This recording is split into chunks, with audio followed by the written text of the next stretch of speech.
Let's pick it up at floors. And, with floors, there's different materials, as we mentioned, as we move through the house. And so in doing so, knowing that, being able to distinguish between the different materials, and also, what is good condition in regards to anything. I often will reference, though, relative to the age of the house, or relative to the, perceived upkeep to the house. You keep things in mind. You will find yourself going into homes that are maybe 5 years old, and it looks like the house went through 50 years. You're going to go into homes that are 100 years old, and they look immaculate, just amazing homes.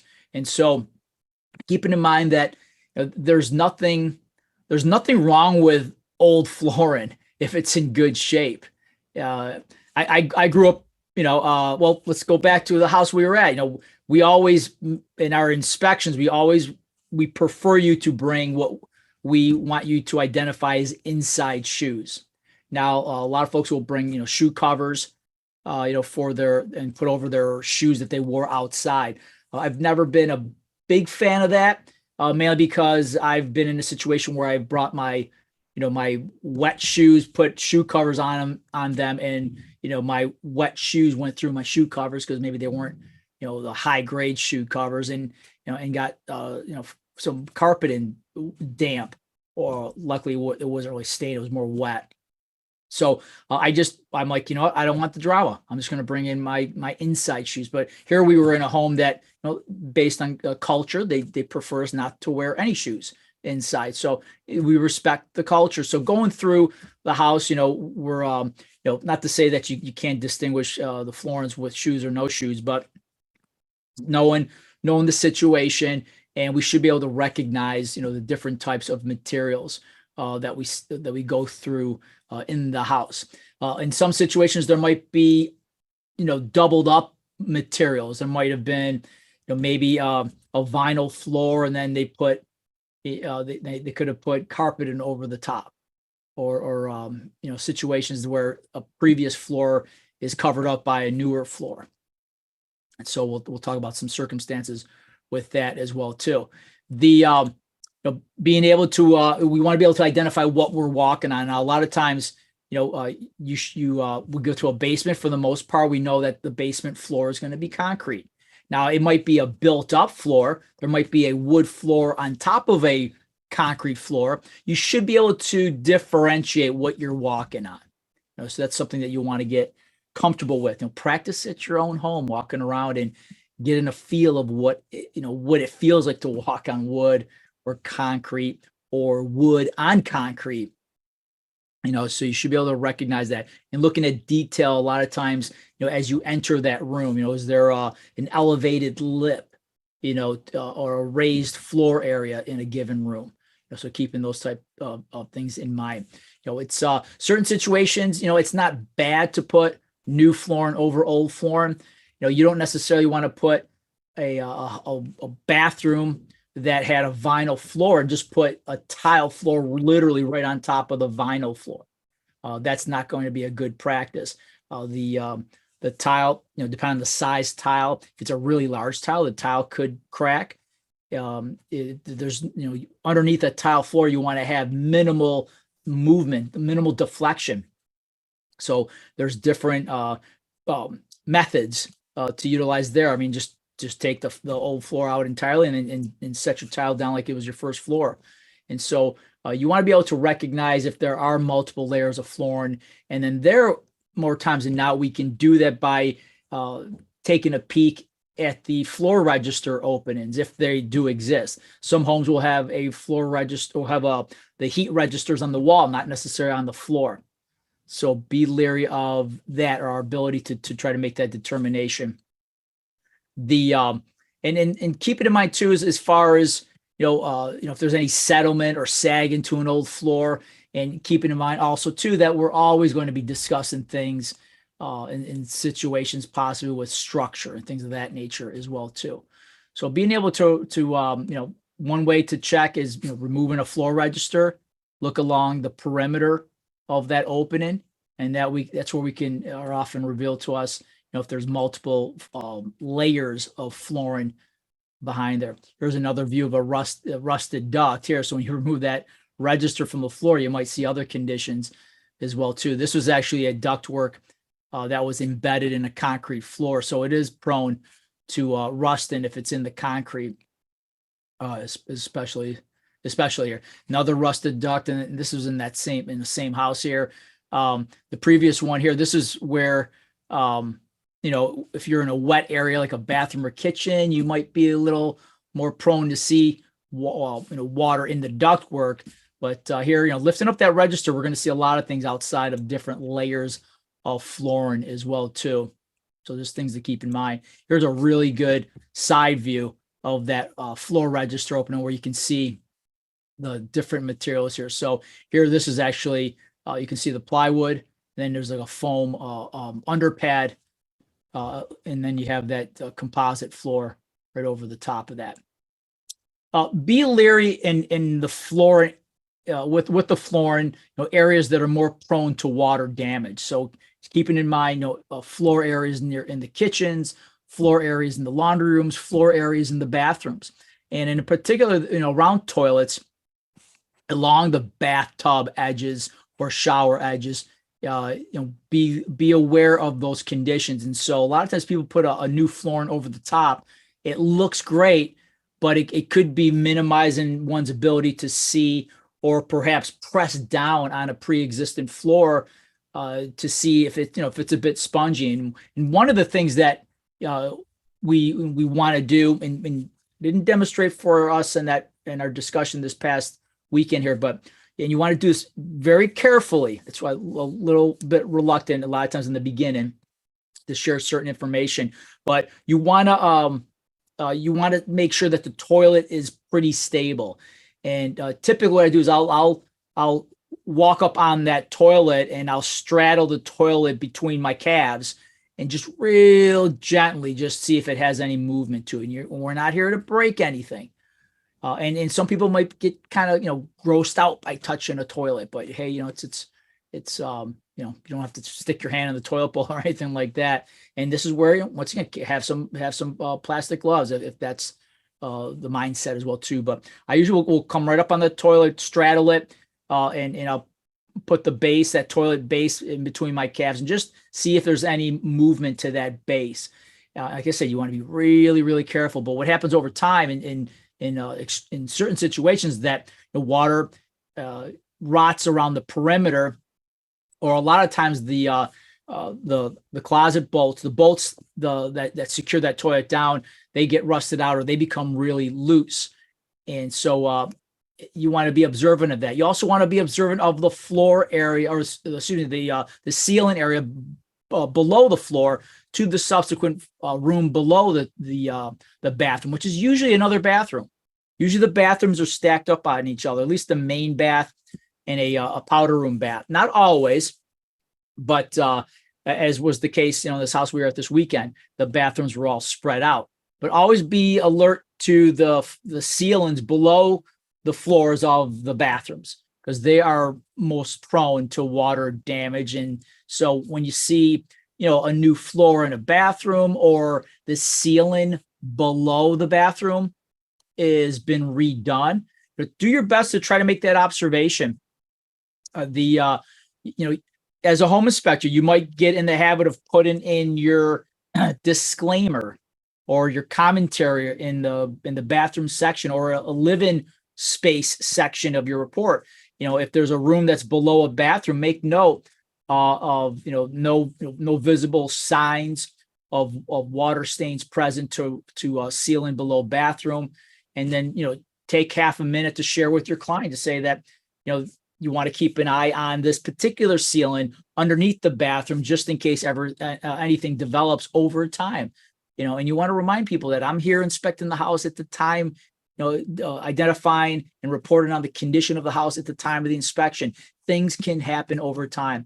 But one of the things, that people feel really comfortable about talking shop with their inspector are the things inside the house, because we spend much of our time inside the house. So everything that we're obligated to look at, windows, doors, plumbing fixtures, walls, ceilings, windows, all those things. We know those things as occupants of a house, so we can talk shop. But a lot of the circumstances that develop over time, those are the things that where a lot of people are like, I can't believe this is happening. So it's important to recognize these cosmetic updates and be alerted to the areas of the house that are more prone where things could happen, yet they may look great. We may not necessarily show up at a time when we can see the floor in this condition. Okay. We're going to see the floor when it's in a much better condition like this. Okay. We're not going to see the house when it's like this. All right. I think we'd all agree on that one. I've been in some homes where the bathroom looks a lot more like this, but I've been in enough homes where it looks like this. And I can recall a few houses I've gone in where, in particular, the bathroom area on some rental properties were, with all due respect, and I don't mean to be judging of any situation or how certain people live, but there are some homes you go into and it's just really it's tough to manage your way through the room. You gotta, especially the time frame that we've gone through with the era of COVID and how it's changed a lot and how we go through a house for a home inspector to perhaps put on a an N95 mask and cover themselves up with plastic gloves and a Tyvek suit, and you're looking like you work in a chemistry lab, not a home inspector. You're not a home inspector, but you seem like you're working in a laboratory. The period of time where we've had to kind of, about 3 years or so ago, 2 years ago, we were dressing the part. But in certain situations, there'll be homes that you might have to gear up like that just to kind of go through the house. So situation like this, be leery of what's going on underneath, because the floor could be this bad and we show up and it looks this good. So we'll want to look underneath that bathroom area. We'll want to see if there's any signs of any water stains, any signs of any repairs. We want to see if there's been any activity or actions or modifications to either the floor area or to the ceiling area below. And it's important to recognize that as inspectors, that some areas are going to be clearly and easy to identify and other areas are not. So do your best to recognize that, and being careful not to be too much of the alarmist. You're not necessarily going to tell somebody, oh, these floors look great, I bet it looks like this underneath. Not that you would be able to peel the layers back anyway. But I tell you what, if you walked into a house and it did look like this, but then you walked into the basement and you wouldn't be able to tell that it got to this extent, but underneath the basement, if there's water stains around the toilet flange, if there's water stains to the sheathing, then we make note of that. We make note of those water stains underneath the bathroom area to the floor and to the subfloor, that plywood, and indicate the fact, especially if it looks really bad and then the floor looks great up in the bathroom, like this, hey, this looks great. We can all agree on that. But if it looks bad underneath in the basement area as we look up, that's something that we want to make note of as well, and then do the best you can to determine, how solid the material is, as far as the layers, because there are multiple layers to the floor as we go through. Different other types of flooring. Here's some pre-finished hardwoods here being installed. Here's an older style of pine subfloor here as that finished material. A lot of the older houses, they would have that finished floor would actually be part of the actual flooring that holds that house together. Versus where something like this, there's plywood underneath, and then we put this pre-finished hardwoods above it. Something like this, the deck and the strips being utilized for this floor acts as not only the ultimate finished floor, but also the subfloor too. It's being utilized to shore up this house in the area of the floor, but also be a finished product of that floor as well too. Be leery of areas And we talked about areas in bathrooms and laundries and kitchen areas, specifically in front of the kitchen sink and dishwashers. Those are the areas of floors that are going to be potentially damaged. Talking to my in-laws this afternoon, and they just recently went back to their snowbirds, and they go back and forth. And I talked to my mother-in-law. She told me about it wasn't per se a floor issue, but I'm surprised she's they're good about tightening up the house before they leave for the summer months to come up here. But they didn't turn off their water because one of their siblings was going to check on the house periodically. Well, apparently one of the water lines burst in the cabinet. The cabinet was full of water, and not only did some of the cabinets become totally trash, but the flooring as well too. So they end up having to take out a pretty good chunk of cabinets and redoing. The countertop wasn't too bad. The base cabinets weren't too bad, but they ended up just taking out. I know they're probably going to redo that section of the kitchen, redo the flooring, and the flooring, it got up underneath the laminate, so it was kind of a mess. And situations like this, are pretty obvious. Situations like this, a lot of times you don't know the extent until you get, you start peeling the layers back. So unless you can get underneath it and make these observations, you don't know until you peel the layer back from the top. And that's the thing to be leery of. When there's new materials on top of a floor, this could be underneath this. Keep this in mind. And if you're going to be, I hate to be a pessimist. I always consider myself try to make lemonade out of lemons, in any situation. But as a home inspector, it does. I really feel it does work in our benefit to be just suspicious about everything on there. And it's tough because we want to be trusting of one another and all that. But as a home inspector, you just really want to challenge. You want to challenge every situation that you see. And if there's any home that should be challenged based on what you see, should be and better be the home that is, has been what we call a flipped house. And we have some classes that we talk exclusively about remodeled homes, and flipped homes in particular in some situations. But people that are buying a house to clean up and then put back on the market, are doing that to make a couple dollars. And so if people are going to spend $1, their intention is to make at least $2.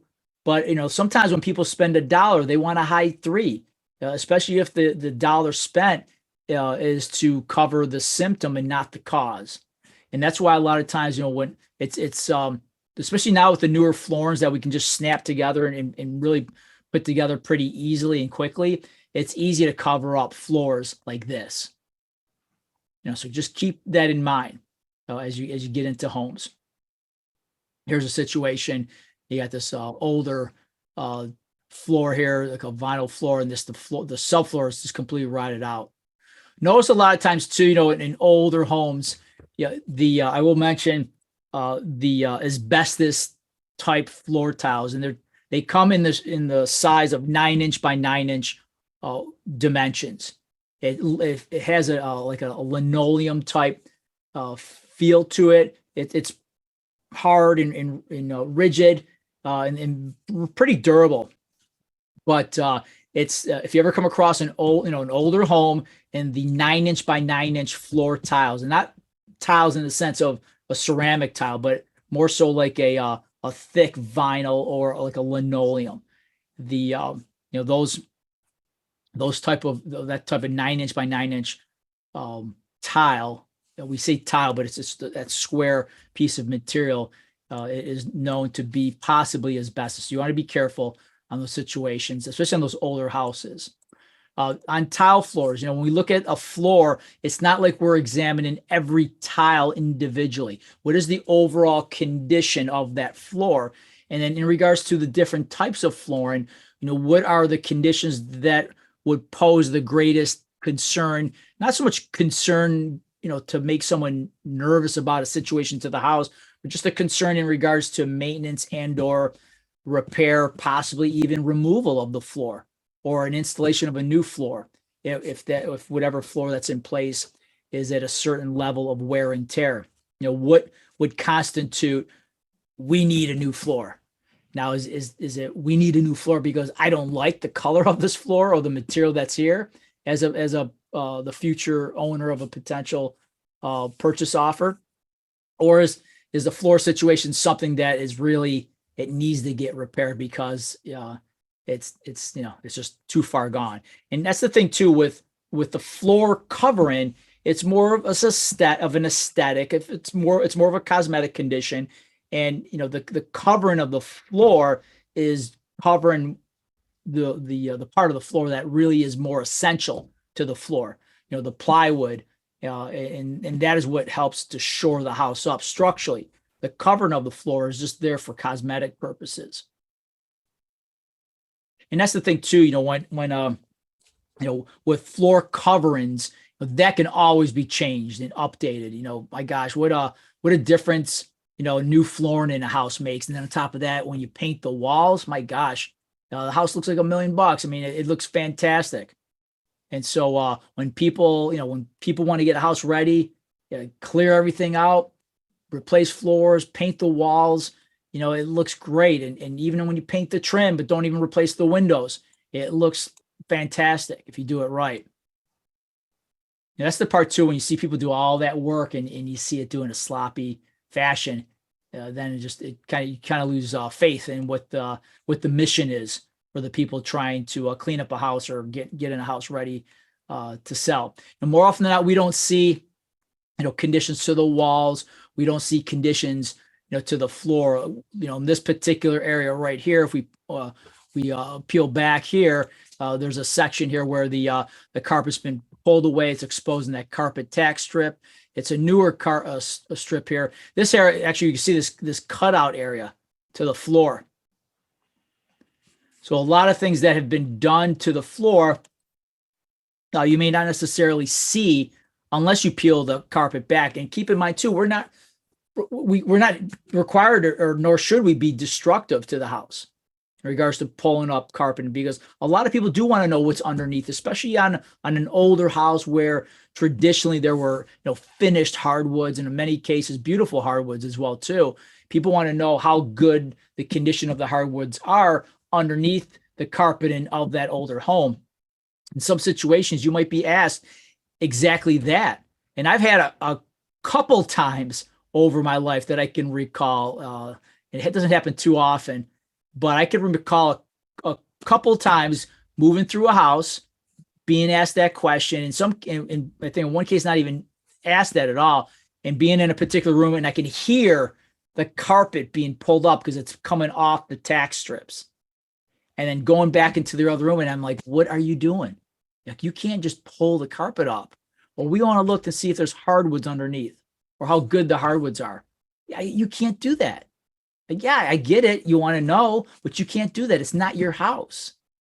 So it's a situation that people will do. People will have a tendency to do things like that to the empty house, or maybe the house that is under foreclosure. People just feel that they just think they can just come in and rip anything apart. But it's not the way it goes, nor should it be. Don't be reluctant to state what people can do or can't do. Now, I get it, but the thing is that if those people want to do something like that, it should not happen while you're in the house. Because the point is this, because I've a lot of things that I share with you for those here that are moving forward to ultimately get in home inspection. I've been in homes, I've done inspections where and I don't want to pick too much on our future clients, but people will do things to the home that they shouldn't.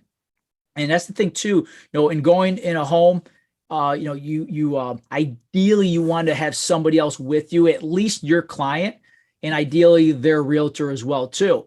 When you go into a house exclusively by yourself, and I'm going to make the assumption that all home inspectors are going to do the right thing, there might be a situation where someone says, hey, did you pull the carpet back on the floor to check the hardwoods because somebody did it. The thing is this is a house that's for sale. A lot of people go through that house, not just the buyers or a home inspector. So it's a circumstance that you need to be aware, for just that. And so if someone wants to do things like that, like pull carpet back and all that, just don't let it be on your watch. Just don't let it happen while you're there. Just things to keep in mind. The in regards just to reference, there's a good reference section in your book for those of you following along in the book on 432. We have this highlighted as well too in your packet. Just some like basic guidelines for rooms. And so I know we're talking about floors right now, but there's a section there that talks about minimum width to rooms and minimum room areas as well too. Don't necessarily take that as gospel, but it's a good guideline for a lot of the information, that we, as far as certain characteristics about the house, we talk about, it mentions, egress as well too. And, things like you can't use, to get to another particular room, like you shouldn't have to go, like say through, for example, through a bedroom to get to another bedroom. Like every room should have its own entrance.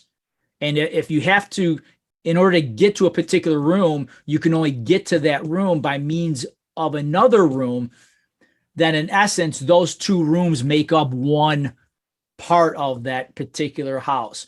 So a lot of times, you'll get into some older houses where people, as you move through the house, people may want to define a house as having 4 bedrooms, but like one of those bedrooms might be accessible through another bedroom, and you can't get to that bedroom directly from a hallway. So just some things to keep in mind. But I'm sorry, I wanted to mention that earlier, that section.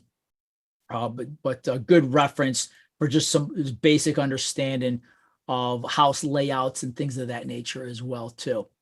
We talked about earlier about having certain floors about being supported, especially a tile floor that should have a minimal deflection in that floor area. So if people want to add a tile floor to an existing house where there wasn't a tile floor in its original construction, there might have to be some reinforcement to the floor in order to minimize the deflection characteristic of that framing of the area. So in situations where tile is added, a lot of times if you peel everything back, let's say if there's an older vinyl floor in the house, and let's say somebody wants to put a tile floor in a bathroom or laundry area, you'd want to reinforce the floor. Now, more often than not, you might put not necessarily a mortar bed, but some cement type board panels that will minimize the movement to that floor, which in turn would minimize the movement of the tile, which would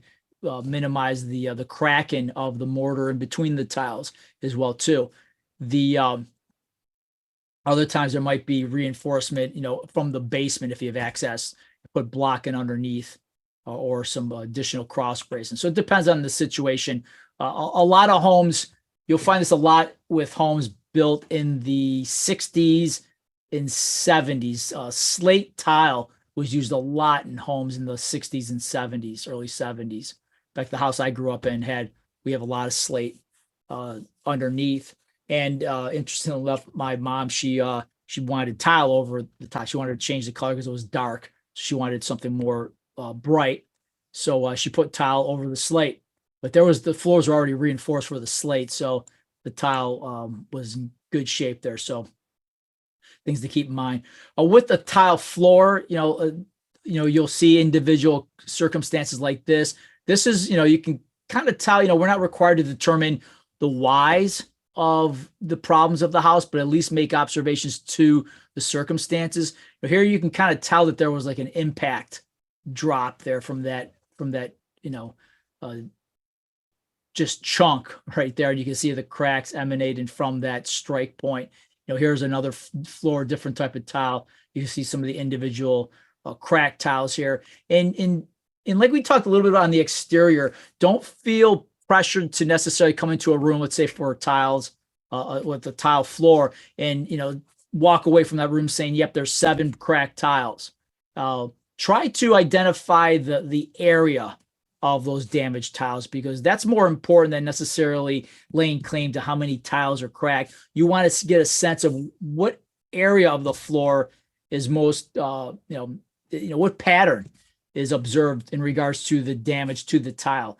And not that we're required to determine a cause and effect situation or the reason why something happened, but many times when you give it a little thought, it's not too difficult to figure out.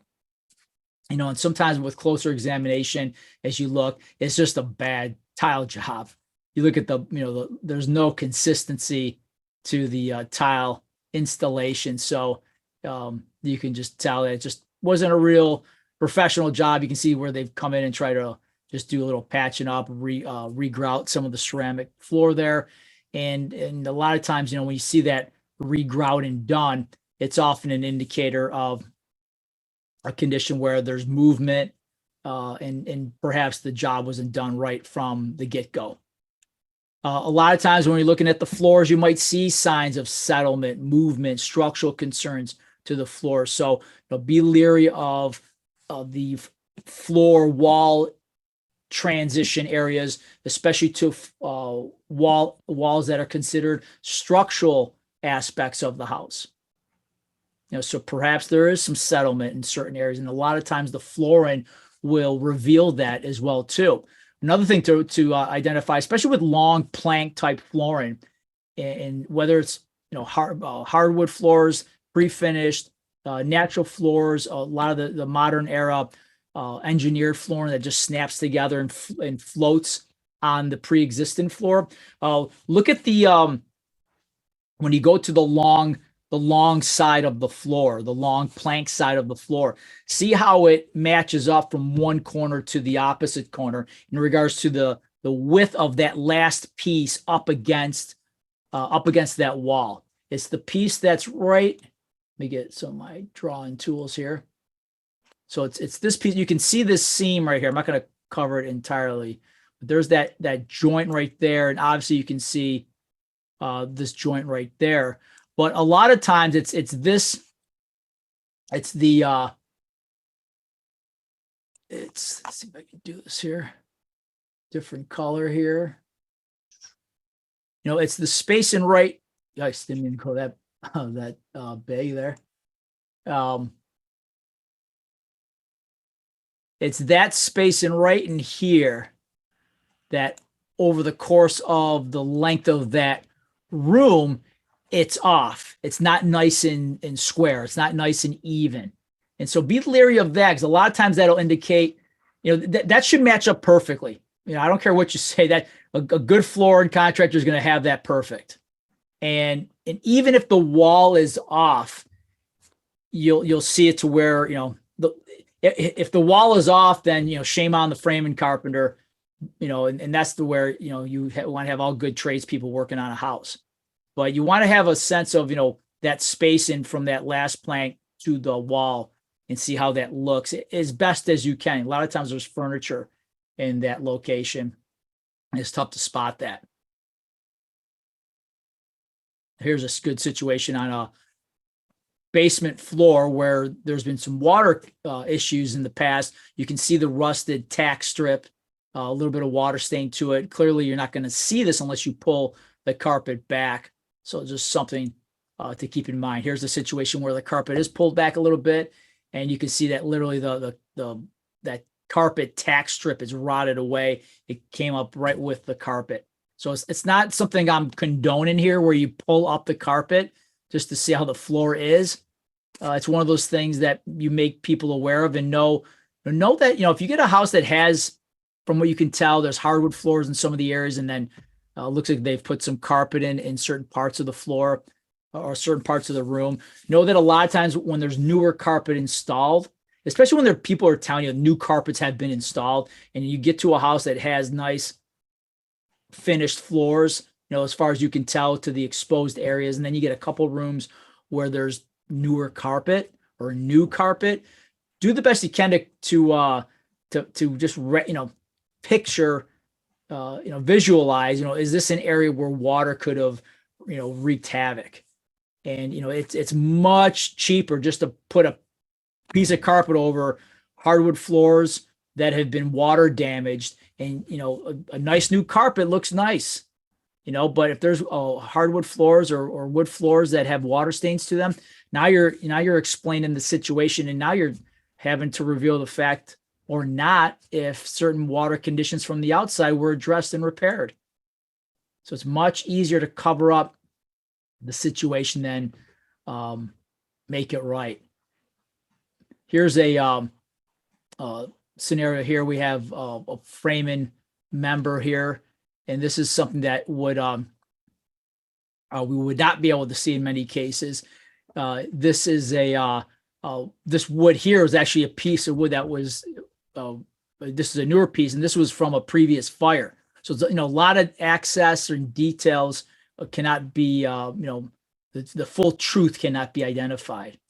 Here's a situation on a basement floor, and you can see where the floor has been broken into, and a drain line has been installed. So you can see where the concrete was broken up, dug out, and then repaired. You can see where this previous concrete floor, they had this kind of checkerboard pattern here. So you can clearly see where there has been some work to this floor. It's a concrete floor to a basement.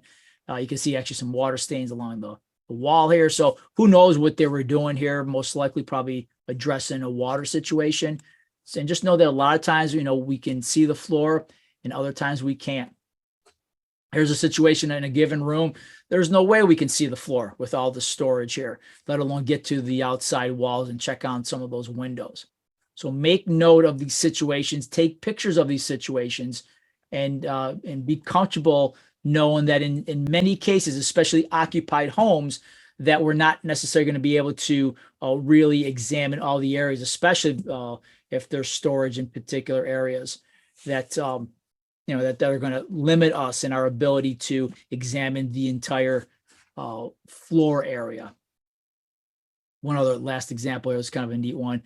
You got this parquet type floor here, and you see the separation here. And actually what was happening here was the fact that there was this was an area that was above the main beam, and the floor actually was pushed upward from a hydrostatic pressure from the basement, and the beam was pushed up a little bit from the water in the basement in the floor, and it pushed the beam up just a little bit. But in a flooring situation like this, it just takes a little bit of movement to open these parquet floor tiles.